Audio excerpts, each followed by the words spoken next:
So it's my call out of this week. And that's for you. I know you're watching Tom Brady. Screw you, man. Oh. Like, what the heck is going on? Tom Brady was recently approved as the Raiders owner, or Raiders like minority owner this week. So that's been in the cards for a while, but it just recently got approved. And, obviously that places a certain amount of conflict of interest with his big $375 million broadcasting job. So I ask this of you, Tommy boy. You're watching this in your, I'm sure, multi-million dollar home. Just Tommy boy. Listen to me here. Do you need more money? Is this real? Like, do you need to become the Raiders owner? Do you need to make that investment, buddy? Because I say no. I say you've earned so much money over your football career. You're earning so much money as a broadcaster. Can't you just sit down and pick one? And this isn't just me being like, okay, yeah, the GOAT has too much. There is, like, serious repercussions to this because of the conflict of interest of it all. Here are the restrictions that Brady faces as an announcer because he is now also an owner. He is not permitted to be in another team's facility, not permitted to witness practice, not permitted to attend broadcast production meetings either in person or virtually, prohibited from, this is a big one, this is the one that I hate the most, Yeah. prohibited from publicly criticizing game officials and other teams. What the fuck? Subject to the league's gambling policy, subject to the league's anti-tampering policies, limiting him to strictly social communication with members of other clubs. Now, that is a lot of restrictions, and this is not, I'm not blaming the NFL for this, because if I'm another team, no, I don't want the owner of another team to have access to my facility or be able to see practice. Like, I think those restrictions are absolutely fair. It's completely on Brady for his decision to take on both of these things, because it just makes him a worse broadcaster, something that was already up in the air as to whether he'd be good or not. He's, again, shown steady improvement, but I don't think you can be a consistently good broadcaster throughout the entire regular season without having those things, without having the kind of access that everybody else does, because that's what makes some of the best football broadcasters, is in terms of having this inside information that you as an audience don't necessarily know about, being able to provide a nugget into an insight into something. He doesn't have that. To be able to kind of like be the voice of the fans in this instance when there's a bad call or when there's something a team does you don't like, that's some of the best content. But now we're just gonna have to get Brady just continuing to, like give out his whole like grades. That was an A+ throw. That was a B throw. He's just gonna like keep having to say it's an A+ throw because he can't criticize other teams. Yeah. I could go on and on about this. It's especially with Greg Olsen being gypped for this. Really, Fox, this is what you wanted. Brady, do better, man. Just do better. Yeah. I think my take is I think the last one that you, and I know it's the one you focused on the most, that's the only one to me that actually matters, to be truthful. Like, not being in production meetings, like I honestly can't say that I see how that's going to affect him as the more importantly, the color guy. I don't necessarily see how that's going to impact him that much. I don't know if Tom Brady would ever be the color guy bringing you the like insider. Like, no, Tom Brady's not going to go all reporter and go talk to the head coaches and like get all that. No, that's never going to happen. Like, so for me, I think like the only one that doesn't make sense is why, yeah, he should be able to criticize other teams. I don't really see how that changes now that he's an owner. Like, I don't get that, to me. Like that one's weird to me on the NFL's part, but the rest of them, I don't think. I think it's still on Brady. He knew this was going to happen. Yeah, no, absolutely. And I'm not saying that it's not on him. All I'm saying is that I think that it doesn't, in the big scheme of things, matter that much. Like, he's just not. Like, it's funny. Like, you always hear the thing like an industry. What's the term again? Industry plant. Yeah, an industry plant. You always hear that, right? Where there's no talent, the industry just wants them to get there. Tom Brady's that. He has no reporting training. He was never going to be the Adam Schefter, go walk up and go like, tell me what's going on. He was never going to have like agents in his corner, like filling him on this information. if he is doing that, someone else was going to be giving him that information anyway, right? So he actively doesn't need to be there. That's the thing No, to me. I'm gonna push back on that. I'm gonna push back on that because no, it's not about Tom Brady being Adam Schefter. And that's not what any color commentator does. It's not just like pushing for the breaking news or trying to break a scoop or anything, but it's just having these conversations with the teams and getting kind of a view into the team's mindset going into the game. Like it's always that stuff where it's like you hear it on almost every other broadcast where they will point out something they've heard from whether it be a Right, yeah. production meeting with the player with the coach. Like it's not like Brady has to be a reporter in that instance. I just think it is a part of the job to be able to have a little bit of an extra insight that the audience doesn't, because otherwise what value are you providing? And I think we've seen that through the first few weeks where Brady hasn't really known what value he provides himself, where there's long pauses after a play happens where he doesn't give his analysis, where Kevin Burkhardt really has to like prod him along and prompt Yeah. him. And you think that not having this stuff where like somebody makes a play and you can say like, oh, like they've been working on similar concepts in practice, or like, oh, Chiefs trick play. Mahomes and Reed were talking about how like they've done this in practice for a couple of weeks and they were wanting to see when they could pull it off in a game, like like stuff like that. Brady It was doesn't even never have going to do specific that. example. I have such a hard time believing disagree. it. I have such a hard time believing the fact that Tom Brady went into this job with the plans to do that. If that, like, it's just like, Well, then he shouldn't have taken the job, because I think that that is part a I agree pretty with. Yeah, important no, part. like, I think that I just have a hard time believing that, like, you don't bring in Tom Brady as a color guy to go chat it up with the coach. You bring in Tom Brady because he already knows it. They're paying him that amount of money because of But the fact that he already knows it, even if he doesn't. Like, I think that's the tough thing with Brady. We talked about it when we covered it, but like when he actually like for that first game with I'm losing my train of thought here, but with Brady, fuck, I completely forgot what I was gonna say. Holy fuck! Wow. I will say, I will say to the point you were making there, it's that you talk about, well, Brady doesn't have to do that. That's why I brought him in. Oh Film yeah. study and knowledge of the game can only get you so far. It's obviously important, right? Like that's a Yeah. huge part of it. But a lot of it is the story beyond just what's on the X's and O's. Brady has the X's and O's down. Honestly, I might even flip it the other way to say if there's anybody who needs the production meetings and the time with the coach just to get more background information, it would be Brady, because yes, analytical, like fully just on the analytical side, when it's like there's a certain scheme or a certain design that needs to be analyzed on the spot, obviously Brady's going to have that down. But the greater context of the game, that's where it's going to be.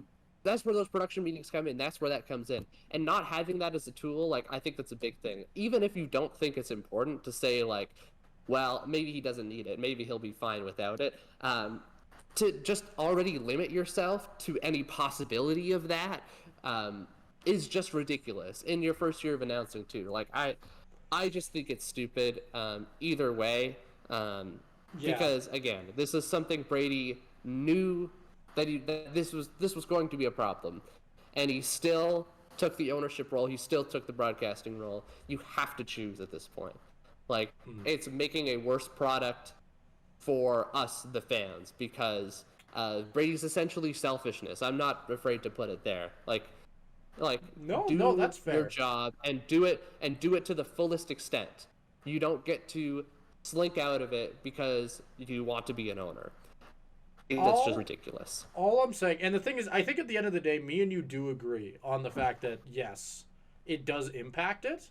Like and it is selfish. Like I understand your point of fuck Tom Brady for all of this. Like that makes sense. I understand that, but I just I have a hard time believing like this is something that's going to affect him down the road. Like I think that sentiment is fair, but as of right now, I don't think it changes much. I have a hard time believing if Tom Brady is bringing up any of that info, I have a hard time believing it isn't just being fed to him. Like that's more what I mean. Like That's more fair point. Yeah, I think that's the thing, and I think that Tom Brady, he will learn how to work with the cards he's dealt, and he'll still improve, even if he's not actively the person grabbing the information. That's kind of where I'm landing on it, where it's just I get it. Like, everybody wants Tom Brady to be this specific type of commentator. I have a hard time believing he was ever going to be that, right? Like, I think if he was going to be good, it was going to be because of the fact that Fox knows how much is on this. They're going to give him every single resource they possibly can to make sure he gets better. I mean, fuck, he's doing a Super Bowl game this year. I have a hard time believing that Tom Brady is the only person getting Tom Brady information. So, at least to me, I think whether he's in those meetings, whether he is going and talking to the coaches, and whether he's watching the practice, it doesn't matter. I personally think that there's somebody before every single game handing him a big notebook filled with a bunch of shit, and he's reading it. And I think that at the end of the day, if he can learn how to properly take that information and turn it into a good broadcast, I guess I just don't really see why it matters where he's getting it, as long as he's giving you it. Right? I mean, maybe, but I don't know. There's still something about it that rubs me the wrong way. It should. Like, I agree with you in of that sense, but like, it's just the fact, it's the shitty truth that Tom Brady was never going to be that type of, like, Fox probably saw this coming, right? Like, that's another thing. Oh, probably. Yeah, like, this was something that a lot of people knew was coming, right? Like, well, people have been talking about the Raiders thing forever. Like, it's not like this was just I don't like think a the specific restrictions were known. But I think they should have known something was coming. And with how strict, especially with, I mean, I understand it's different. My knowledge of the landscape is very different in the U.S. Like, I don't know that as well. But I do know that with how strict journalism is in general, it's not surprising to me, and it shouldn't have been surprising to Fox, seeing how strict it is. No. Yeah. No. I think we'll kind of wrap it up here, but I think we did like a big segment. Probably, I know. But in terms of like they're probably feeding some information, and that probably gets some of it. But I think in that point you made kind of lies the heart of what I'm trying to say too.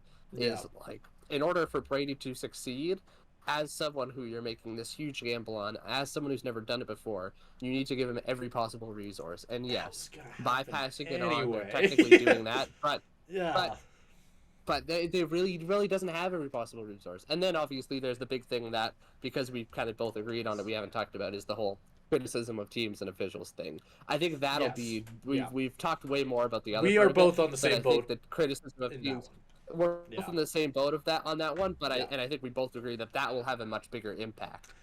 Either way, it's just completely stupid. Like, he's just gonna sound like an idiot, because you can go, nice job, champ, you're killing it out there, but if you can't actively tell someone they're garbage, people don't want to hear it, because people get bored. Like, Tom Brady could be the best you know what, I will stand by this. I think you could give the best commentator in the world that rule, and they're going to struggle.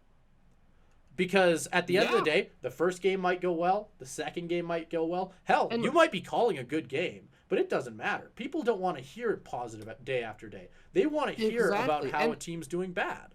Like, you can't just, like, ignore something because it's just, like, and trust me, I will say this, like, I will add on the fact that I have been told before in the past when working games to kind of, like, the pressure to avoid the negative stuff is there, right? Like, that does exist.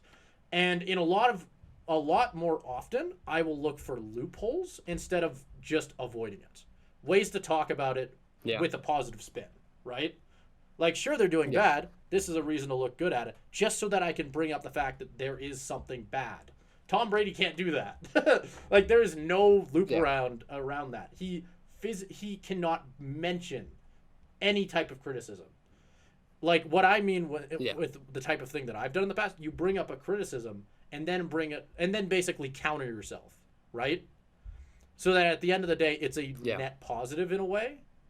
He can't do that. Tom Brady's not going to be able to do that. So it's just it's gonna sound shit. It's gonna be ugly. Is my take. Well, I mean, Yeah. what's the biggest criticism of this point of the other big announcers out there, other than Greg Olson? What's the big criticism out there right now of Tony Romo and Chris Collinsworth? Oh, yeah. Is that they go crazy for Mahomes, and it's like, oh my God, like, Oh, he's so oh, good. look at that Jim.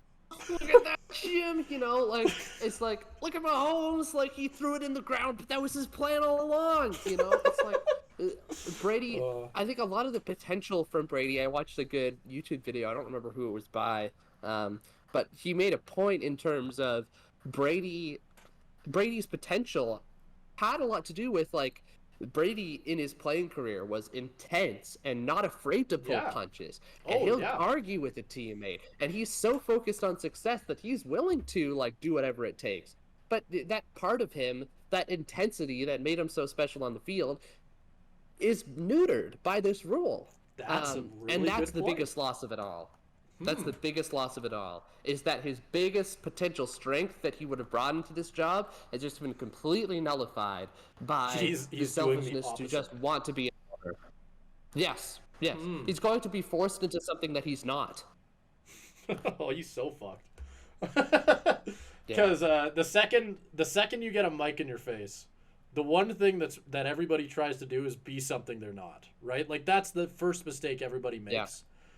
And it's he's gonna have to make a career out of that. That's tough. And you can, like, that's interesting. Even in yes, and even in the couple of moments that have stood out for Brady so far this season, where he's just kind of like, I think a couple moments are, one was the Baker Mayfield thing, where that's really the first, like, big criticism Brady's had, at least that's gone past the broadcast, where he talked about how, like, Baker Mayfield was like, everybody was stressed out of their mind, and Brady comes and says, like, if I wanted to have fun, I would have gone to Disneyland.